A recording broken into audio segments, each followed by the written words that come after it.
เ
to Mbajenjen chi.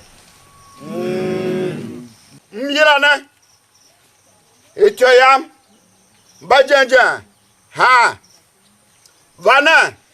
Se hana kwa hene. We se hana.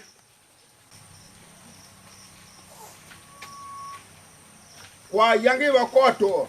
Ha. Sifa kwa shonga. No ganta wasi se. Si de komito wasi. Si toto na yin. Kwa doe. Wakwa yo. Sifa chon yinga. Kana ha. Myene. Ito Mbavana. Siena. Makwano ne be hen. Tane. Hembachi. Botia. Esi mba.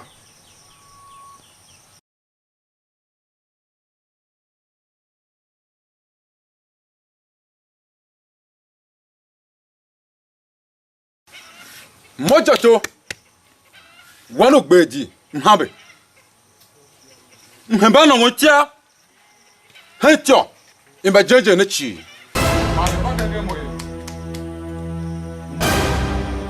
kalu krutia paito ida na wanu ogan alu kwase esa hadia kwaso Jato. Oze kwa. Do tanachia. na ha mhewayo ka wanjene ideu zanyo shekwo alukolo yone yangam timewa uto mbula be bakwaza vayo watime bawobe ideu makwachi alu mokpa ma pe yo wadi timu wa wanga Jato, uhane wongunyi. Uhane wongunyi olo. Nage, de. Tamahe. Alwo shogen uyase. Mbajenjen. Mo yira, won bimi wonu yira e Jato no va hega. Mo agata. Biva hega. Di yira hega. agata o foro la hanekpa ye cha agata Tamahe. foro la hanekpa ye cha agata Ungwe Jato la hamoyo. kanyulu Ungwe la hamoyo. kanyulu Agata. Ko Jato ka ko po. Uka ka po. Jato ba ko agata ka po Uo ka po. agata foro la hanekpa Jato.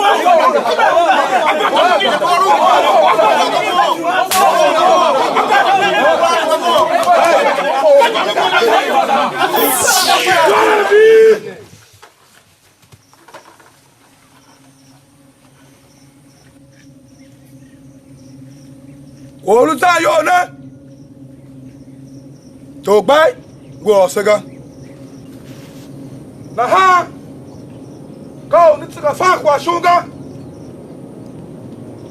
sa yangi to gbai mun pa se kwa shunga sha shieu ikumura pe pa sela dalu bakurana yora yamna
Okay. No matambe wake ya mwe. Kawe pirem kenshan nasi. Megba yan ay don ja. Ba yan wa ki oso me. Wa want sa to mo e me to mo wo na se pa mo we mi. Pay vote ja. Aya. On kwangu ko we rebe. I don temble ya. Manye ko me mo wa ko lo ame ka lo ana me na ngo mi. Alwanga. Alwanga. Kawe bile mo na hanze. Ken ngol ki tio. I kai du ku jume. I nyoku shima. I sambe ngachi. E ma me pa ka ho ma fa me temble ga pa ka ma gbere do wo. Ti do ma ye no. Ma ti wa me o ka ma hi. Wo ne tse pa ka do wo. Jam cham. A chama. Zawan wo cham. Yali me de me oze.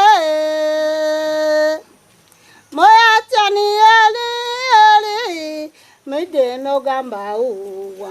Achia. O tu abo weza nde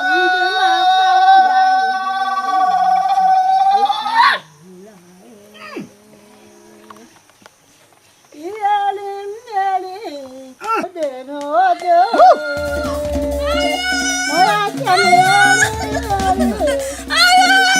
Hey, wala. Agbosa.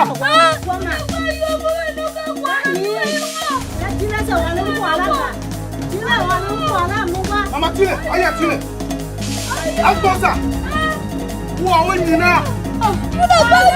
Wala do mo na logo. Ikwa. Ni. Agani. Aganta.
Quasi vai nova.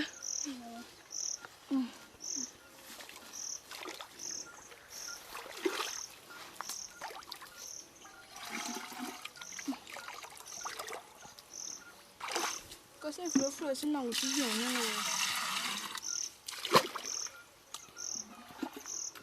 Amor, vai na bater, pois xixi é bonito. Você na hora.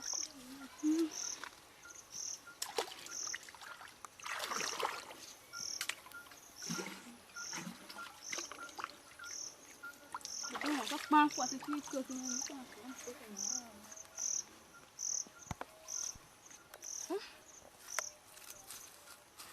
Iya, mau bang kuat sini.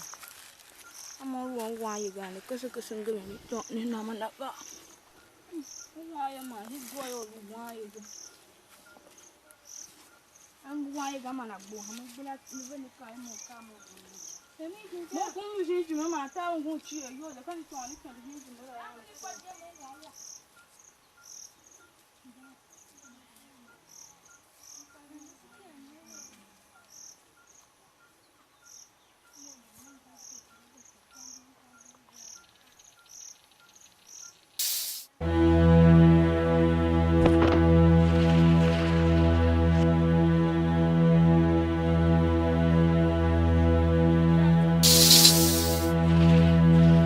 Ayo, tembus, tembus, mana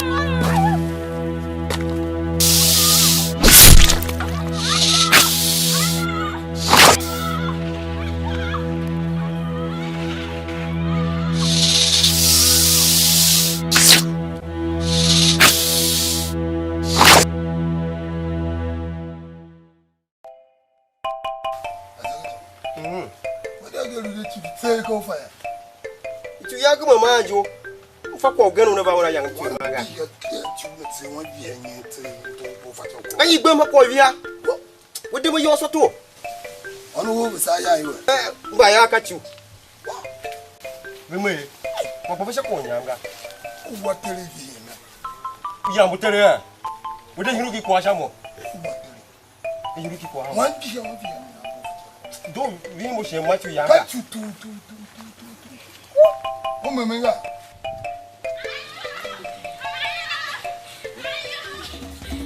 Hado no so wa ya mo tu ma papa ne. Hado no so wa ya tu ma papa ne. Kanyera. I told you to stop when I see you go stop me kwale. Ka cha cha ba. Ayo. Ipo ni wa ya. Wana ne kwa wa se Jimmy. Rumo si ba ba se ta Mhir. Ayo. La baga. Yo baga ne hita ka ba na sa chau. Ti ma wa je ka ne. Yo ka ba na ba ti ma wa je kwa.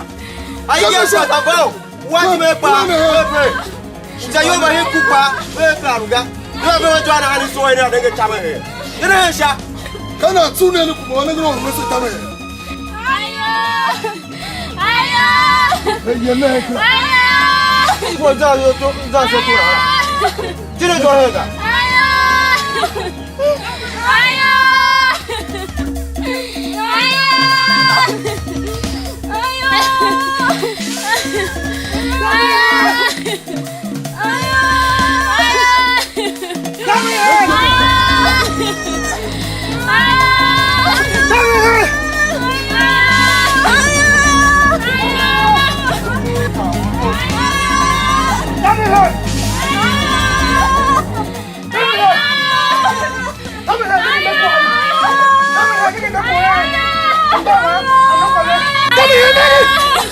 Aganta kuja Mbajenjen. Benya mo ti tabra na haga. Shongi benya se ti daga. Nyegi gbe salenga. Isi angbe so dun shuwa na haga. Nonke betu waza sega sai wae. Nduo wesinje nsanyom kunu kata na ha. Ngwe nagi mbaye. Aguma yo anu no kazi. Babenyo ngomba mbaye viva himo anri am ashe na hanga agata kuja Mbajenjen kundushima olunkwa weze yoya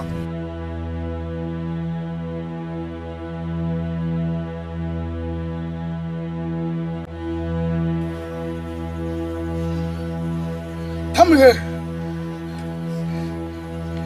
Demo olukwa. Koli he ekayo adoga. Demo ka okwa yin aka Mhir. Nagi. Kasa. Sulumana mzayo. Hetu Mbajenjen. Shachu. Oh. Nangu kali. Tu Mbajenjen yongo. Lune. Ola ke. Bayayo. Chinyak me mugaya. Imbeko ede. Mayega. Ewe. Imbeko ede. Mayega. Amiga. Abimigo onye. Amiga. Jato. Jato. Chizo hela. Haji mayega. Jato. Kam je ka wolu vana zayo. Hetu Mbajenjen na. Jato ka wolu vana zayo. Hetu Mbajenjen ya we. Jato! Unaga wama wanda maluwa miyonega. Wetele gaga. Muhawa waminya. Hingon. Atidi. Shirena ka shoya yosuka. De. Kama yosoko aso walosala. Sungwa. aganta yem na kru yane tomota miyira cho Mbajenjen chi siye si tumbe elu bai unana botia itaha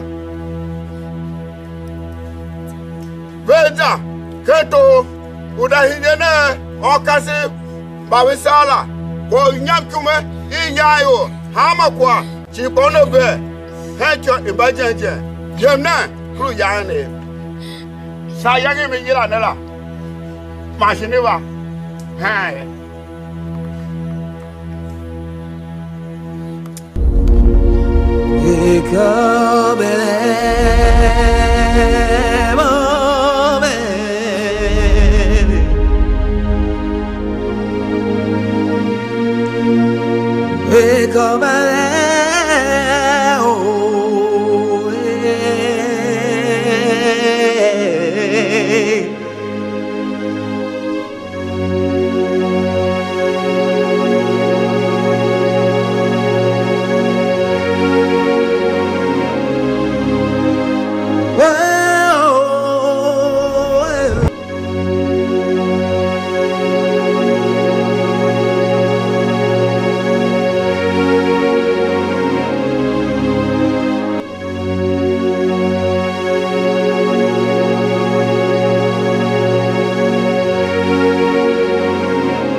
Batala achi.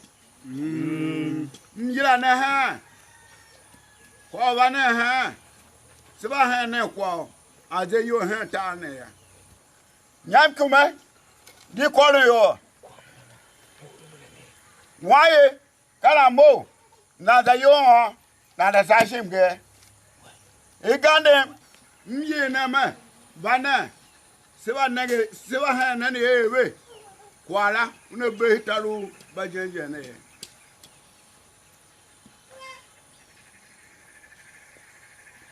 O se tamu ka he. Adigo. Olu emela. Mo digo. Ko nu wan. Nu wa lo shako uye se he ne ya. Nu ka me mba tia biza. Uda hide mba yemba. Wilu ki ikebe wilu ki tohola. Mo yam adigo ka kwam kala. Mba to ajinga na anga. Ko ka po. Over time here. Kana ha. Moya there. Momo kahayo. Kalugu gba.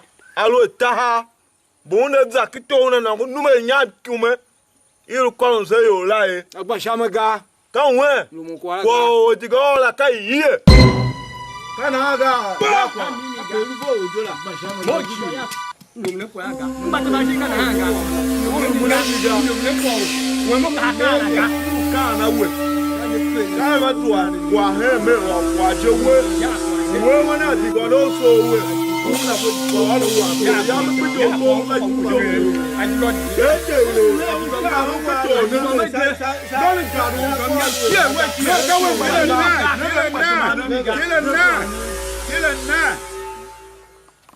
Mjira na ha.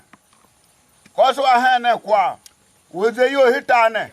Mbajenjen no ne be ya. Baka yosum yi ne ga. Bani ba ha. Ne ba ne yosia. Hamo. Na yem kan yo na. Me ya. Gambe wa ma wan kwa. Pesa. Sifa kwa ole ya. Ya kwa Korea there. Muka. Wana digo menchi ze yo ya. Siye. Mopa adigo. Adigo ki.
Mbajenjen so we ha inya. Ko. Ma me kuma ga. Mana yi me ya to wan ga ya. Gaga. Aho. Gaga. Ndoru kujuma. Sasa. O ba ki che gwa di ha wo. Ai, ki yam ne. Nkra ba he ga wa ha wo. Anda na ne. Ke pa we do e. That wasn't Mbajenjen, no. One shot bow. I saw him one get away when you tell him. Ai.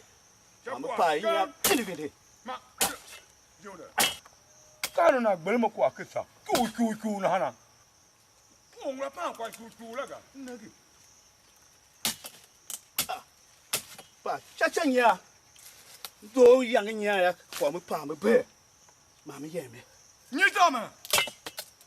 Ni tama na. Kuma dura. Kan you hala.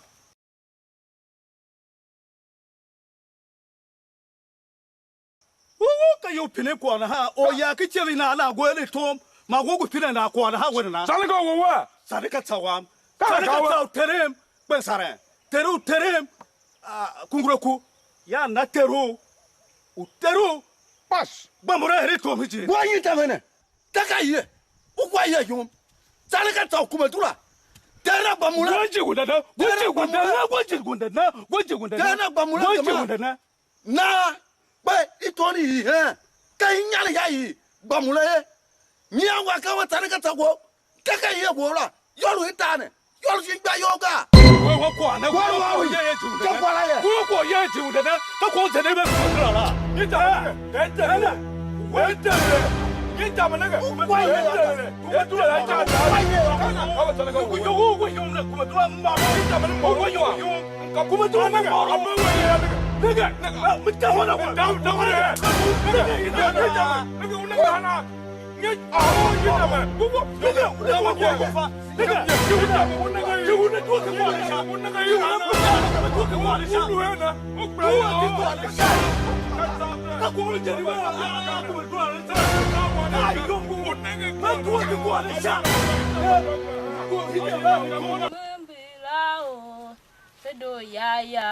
Kwago Yumbala Mbilao Sedo ya kwago Tanu nyang wa jengle Yumbala mshamu yang wakasive Tanu nyang wa jengle Yumbala mshamu yang wakasive Tanu nyang Sedo Budon. Never buy him. Never yet. Your information like me round down the hidden machine. Sado wesi ko we shene sho vagazante aganse so vese va ko wesi za shinwai. Wu? Sambu. Budon. Kako yasi za hinwa ha yanya kime down the kon wasi shimi si yesi si dene. Nya shi ni dem wesi ya hinwa e. Ya moya kama pekpenga mza hinwa we mda kule kama pekpenga mza hinwa ga. Ashame. Sambu wa. Isado kwa avinda onza shinwa ga ya. Mopo mza hinwa we nya kime da hunwa mulwe wa ga ya. Guda mire da hunwa ki ya wa mulwe wa na guda ya si yen ki ya. Wo ko pepenga ze. Mapo. Shame.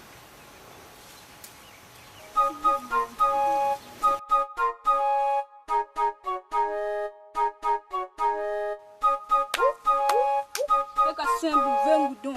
Ako yasi za hinwa ha yanya kime da ni kwa wasi shimi si yosi si dene. Nyashi bimbo shi ba si ye hinwa ye. Nta hinwa ba mlo wa gala ya guda mkasi wa kuwa hinku gume uma. Awa na chi mu yo de don ton chi na kwa yen pi.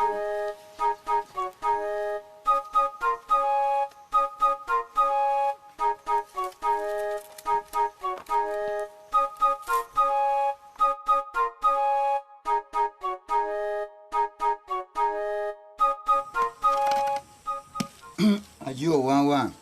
Baba. Don pishi. Euti shangala mjili hicho yase. Mbajenjen nana. Nenge. Iteruwe tiji ya kwa baba. Hicho Mbajenjen ne. Yeka teru we na oto. Mbajenjen. Aka kono yo chi. A kuzujo. Taru pem. Yeah. Ngwa. Tire mo pamlo na hana. Me vo kana. So tishe wangwa. Nge wangwa mo kwa. Nguje. Kama wano ye kumedura ne. Kama ne woto moje. Yukwase na pa. Muno kwa ngo. Mami yukwase na. Wangwa. Mo walu ka kwa gano ru pire yo ne. Nge. Kama ngba wan kumedura. Uri chabra e kangule ngu tokane. Ka wana so ha mo ne saga. Ma nige ko to ne. Mpela tawa yangi lukiche je. Ye ya se pa won kupa. Ay ye. Wey. So je ya ni tama. Ai. Papa so. U ke ya ne na. Ka Wa ma jo na. Je ni ya ni tama jala tema. ka jo va sin ha ye. Be o le o na ha. U ke ya ne na. Ay je ya kanye. Ai wange. O kanye ai wanga. Do ke to ho yamba waro moye. Ka gwa mo. Ma she cheku. Ba, We gwa bla chi mu jo na oga. wa ye ba ha mo je ya. Kai. So te ma do kwa ne be. Ngwa. Na mamla zima yo shine kongo. Ka jama wa.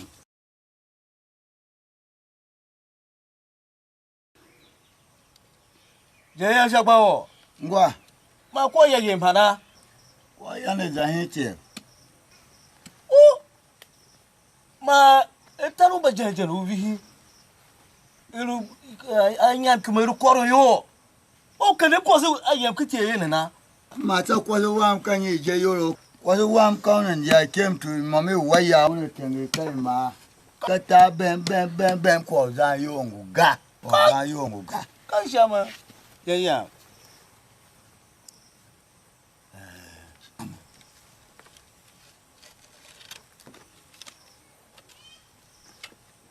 Kwa mlu va here we vuru ya kan wujana. Ya. Ati duwe higam. Ma yo. Naga wo krangu gan ha. Ma yo. Wele to. Okay. Duwe ke ko. Wo wanu ye ko duwe na kra. Ko to na. Duwe ke ko to na kra.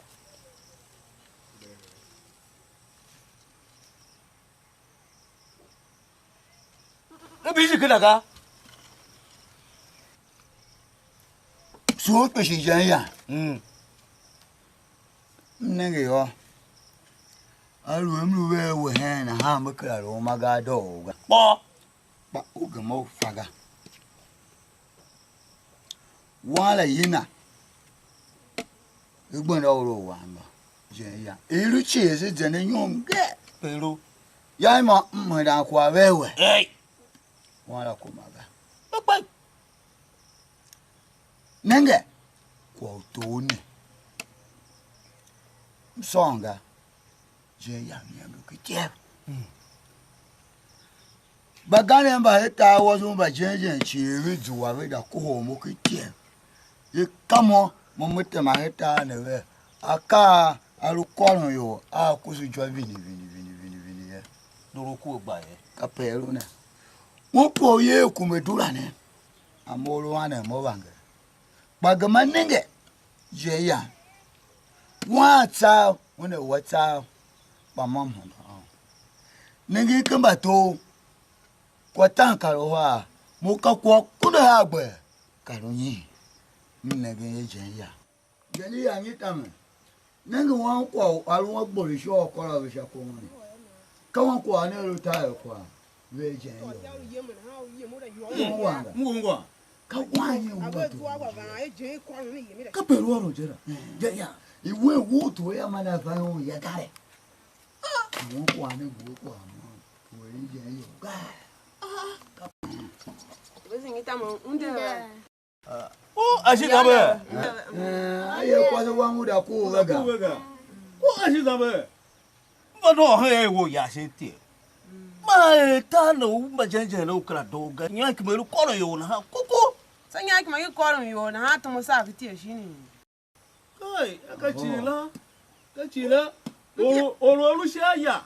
Cái con mo shinya meka ajika. Achu amba famoka. Ka kuma man ku paga. Baka wan nyong wa ro me o vanya ke ya we mo ku ye. Shama kwa. Mzo. Ai. Wa mlege. Nom ya gen nin joga yo. Aperim ju ya. No yang ba nyo aje no yang ku ku wo. Ka shama. Za yo nguga. Ka jama kwa wa na da wa wo. Wa wo le ka we na ha. Mbeje nenge kwa wa no ha pa do ye me ya. Benyama fa choganga ka kauna je ya nenge. Nenge ye me yo. Ye ya como vai wo zo wo zo ke. Ka de donka o pakra se ga. Jango mo. O ka vai wo se pakra. Ka wo. Ai. Ije ne o kra se ke taru Mbajenjen ne ga. Na mo ka be. Ko ba wo ya me ga. Tamzo. Nenge. Eu ka wo ko.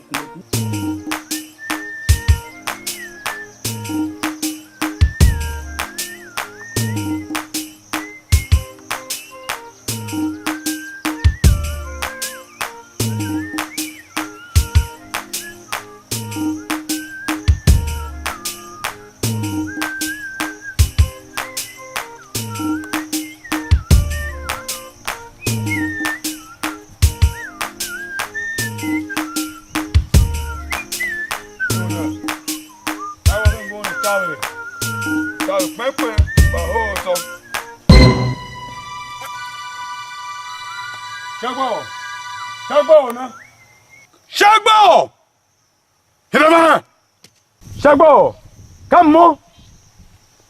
To Jimmy! Wa zo mo igbona! Usunga! Ugbodo mo se tsega! Usu taja hinya! Emwa yiwa enwa. Kana no chira. Kayi kwa nyo wo ma ulu toro. Shika toro. Jo yazamba Mbajenjen. Rite ne mo chabawo. Ne nguru hariye. O yeja. Ukuma hipaga meka won ko ni won jo. Aki. Kawe. Won ko ani. Ka won ko ani. Don. Ka won ko ani. Wo ba no he. U tanko ni. O kanwu yeme. O gurana nunya. Sonto. Mbajenjen jibeji. Wai wa no tan doje o ka jo mu yemi boma we gurenu nya sonto jio no wa bibe kwa hu ka won waje hu nege ka won waje hu ne tire maru kwa ka won waje hu ne tire maru kwa wa tseru we won waje hu ne na waju kenu gamu ye kwasi ko o we ne fere ka we no mo ku me dura na pa wa lamune mo nege Kano, kayeme yamle we tara e, waje wa ma ukoma oni ko ma ni tu wagan. Oh, pas, Shagbo. Nege. Shagbo kwa tsalo be. Shagbo kwa tsalo unega yi ama bemo.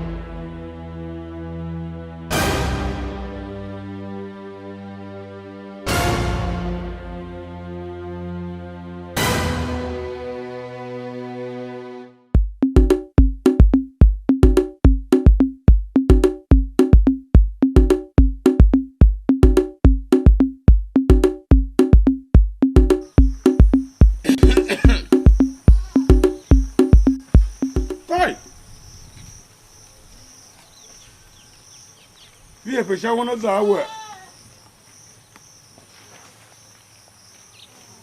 Kamo. Kumedura hital Mbajenjen. Mfanye ametoka wa. Wanu ye Shagbo. Una deme memga. Alzamu yo. Zanzana. Shagbo. Aku ponu vi ataka jinte. Kukuno. Kapeze onepa. Agba vi asa nang jinte. Madura. Mwa. Wa yawa. Kanyi elu ba olu tsohana. Ma wi yago tsona. Bala me kwaziwa. Kaya to. Ma to elu gona. Kaya to. Naga to lo gbe ta wazo Mbajenjen hem fe do me to ko wa na. Ve li ko. won ko ye shagbo una mamanga na hi ka kwa ihe be yam na won ha o ya wan ka wo na yo we apusa yo Mbajenjen atamalu la me shagwe ya jina ma la ma gwe o ya wan mano wa ya kumaga ko wo mo na ba kunu yo mfama mya ya to la jo na shagbo pa na ge se za sa se na ge ye ja ye ki la kokuno kia oh kokuno kia oh kokuno kia Baba wa baba kanye yebo tumo zonga wotso nana wa mbuzo ha ya ka kwa kanye yere baba ya to na to enyi baba agbo mo ya to hita wo Mbajenjen ga ka ire he shagbo wala vi mem to ha ye baba to ka to wo se fight Mbajenjen he chacha chichi fo ya to ya ka ipa ko wo mala ma pini mu ono ebe ma wa ko ho ye baba na wo kwa zo yo utuma he uzo wotso Choke yo ya cha tuwe kwasi wo mama wan. Ni ya cha tu ya kanyi. Ilu tuni mamba ya bevulu ne we ku ya ne. Mo mbum lu helin. Na baba ngura jara ko wo mani tire he manu zo honga. Go van the fan. O ma wa we.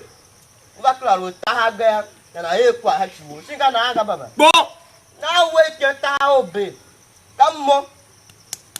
Yongu wawo nuwa minna wana choyi baba ka we kwa za yo itamba Mbajenjen he na odoro mun kisenje wo mon bebe kwara nwa ba no cho tuma he nguzo ha wo twa nwana na baba to ye nege yo ka we kwa ya nege kimbia kwa mwe mbuso unenga itata wa shohoju unenga ai de kinya kela ka we ai de kiko wa kiko suke ka we ka won kan re ka mo na se hai na to jimichi ku wo da Mbajenjen ti faticha na wo tu ma he wuzo ha wo so baba don tin bi mo se mi da kure to ra mu wa mi no to wa da baba mama de baba wo se de ka mo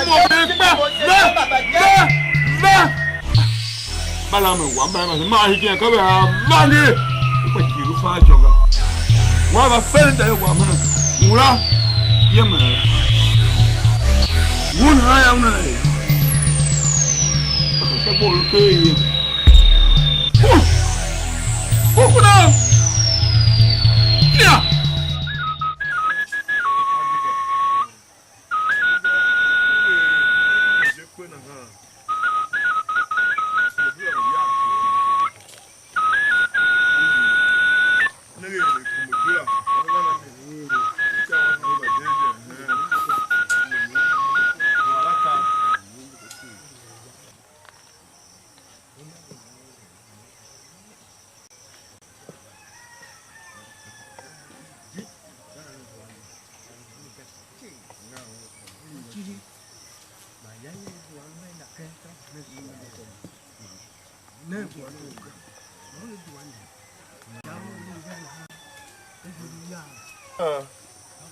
tolo kele ruga na ha kumodura mu yato ita Mbajenjen kumodura yato me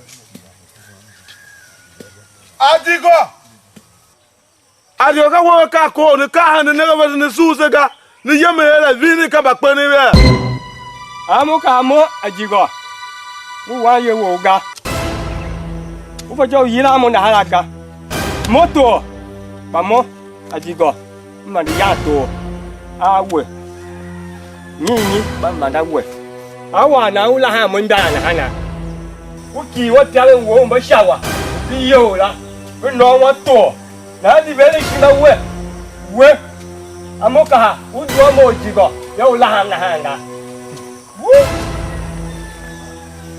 ya kwa naga uva to wo jona pa ka wo yo ye higa u ye hiwo ila ju no to pa wo to wo ka to ba yi mi we ga ka to ba ya wo me ka mo ka ko ni amoka de maru kwa amoka de maru kwa tie aka ko de mona amoka kwa amoka hanenge muka chiangu ga wo to azu wa unenge pun wo ra cải nhảm giàn quên mốt cả nhà mà bùa cả má ba của ga luôn nhớ luôn nhà đẹp quá ya kwa ungwa ma ungwa ule mu atikaka la me ya foko olusha me amo le la me na atikaka de me ka ungwa ga akwa mu ne ya saga ne be shi chinje la e take kere ru maga ko du ya so italo Mbajenjen nege eh be oni ya kaga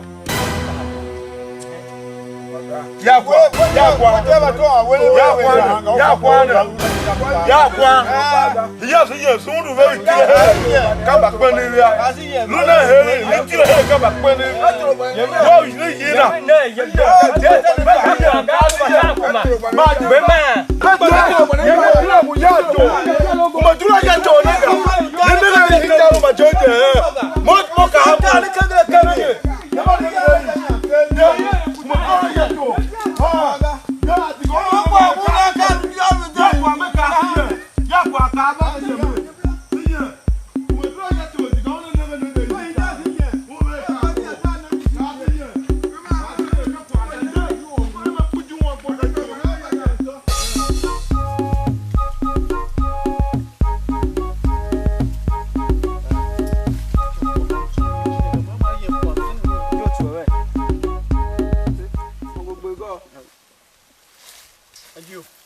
Ajo mo ko wo se ma ajo mi yan haya wa kwa ne ka be ya cha ba wo bati mo ro ko do won to mi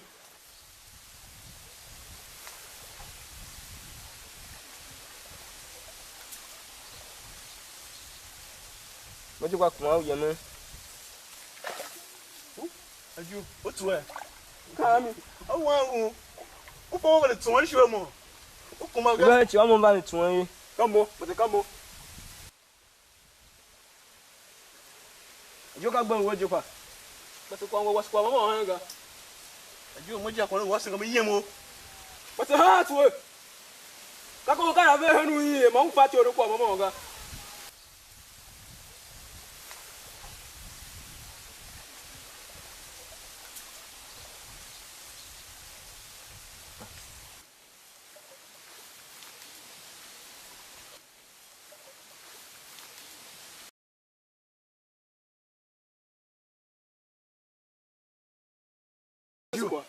ajo ka bati ka ne tun wo ṣe mo ye ṣé mo won ba tun ga fani ṣé ka ko ṣé wa we ni ga mo ka mo tun kan mo ka mo tun de mo tun wa yan lo mo wo ṣé ga tun o da be wo to ne wo tun wo ṣe mo yo ku de sa ko su ko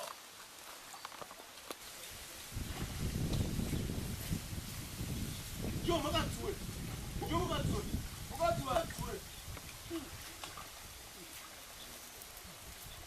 yo ba fe tu o ga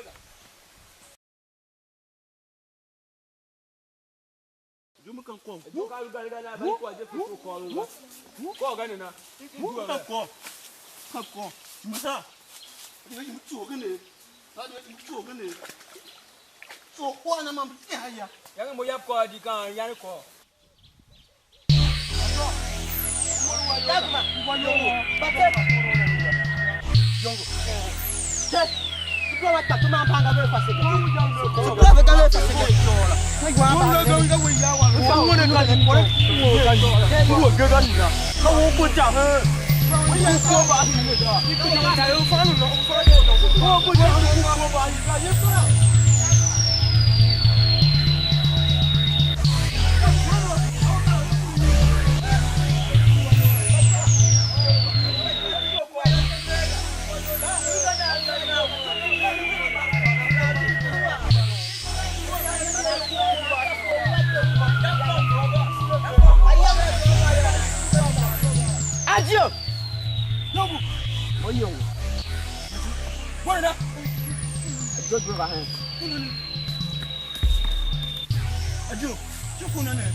Ajo, dongo, ajo demi ka.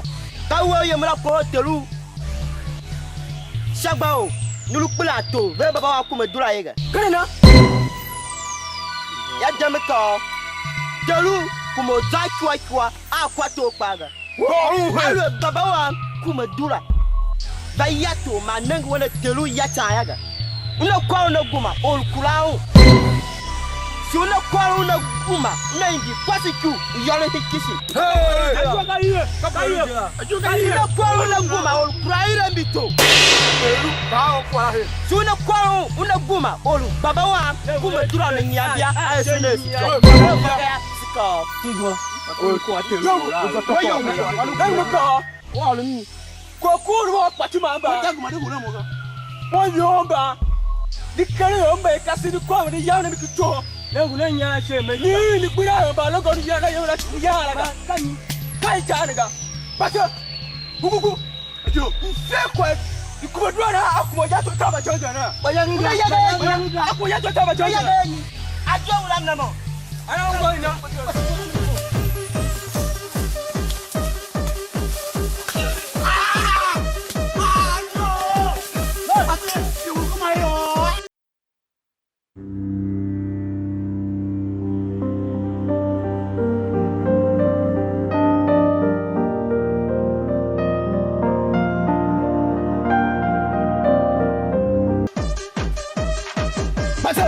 Ajo, berapa kali bawa gua? Boleh kami bawa gua? Masa? Ajo, pasti kami bawa gua. Ajo, baca. Ajo, boleh kami bawa gua? Pasti. Ajo, bawa gua. Ajo lau, uya gua pada gua na, mana ni nalu wah itu ana. Ajo,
Malinze, ashide. Ndo dakuwe. Moshi kitesa. Nta moya mama ke kwa ya. Ya tamba jenje ochie yo na kwa kuya kite wetone malinze. Nta kuya moya mama ke kwa ya pa. Malinze wa moya mkura zende dan gatani chie yo gande. Zashi wa kungwa shimi za pesa wa kungwa mza chimi wamba ekpo. Mashimi kra chie yo gaga. Yo mza kamwe ni malinze. Toi dega.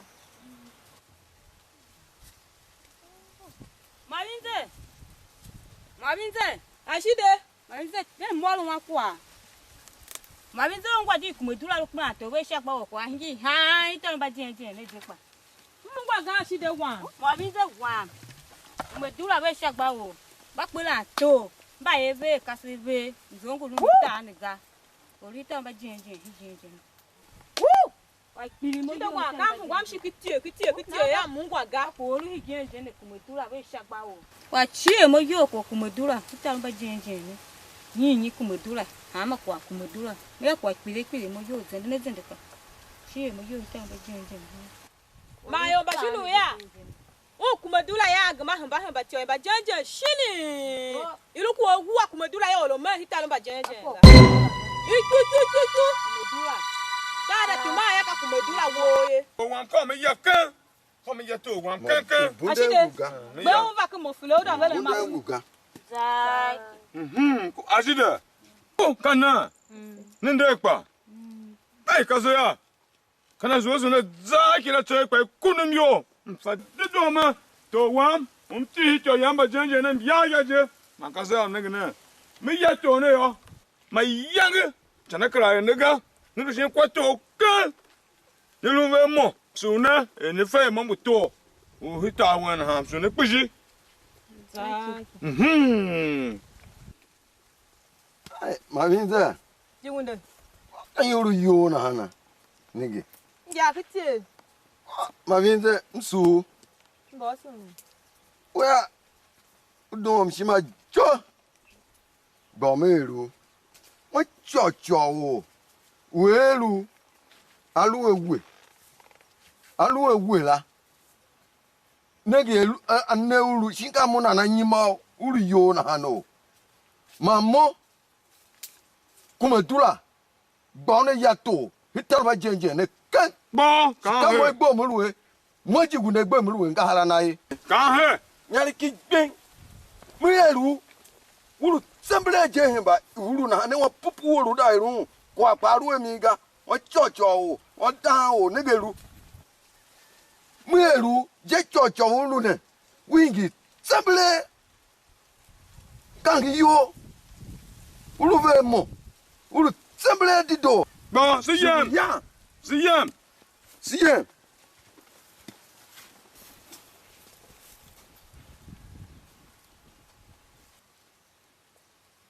Mavinze. Ashide. Mavinze. Ashide. Mavinze kwa shi. Kanyi shi Kwa majigu ne tire no lam le ko sura yori ka kingu makre. Hiyo ki do lo. Wa shide mo kwa wo ko ilu kwa upinde ga ko upinde la mo ko. Wo nenge na hayo ba buka he tuwa ba ka ba ka he na nenge kanyi kwa lu wa ni ka e ka pe lu le. Mo be da we. Sala ba ka mbra na ha uda na chichi we. Ka pe lu.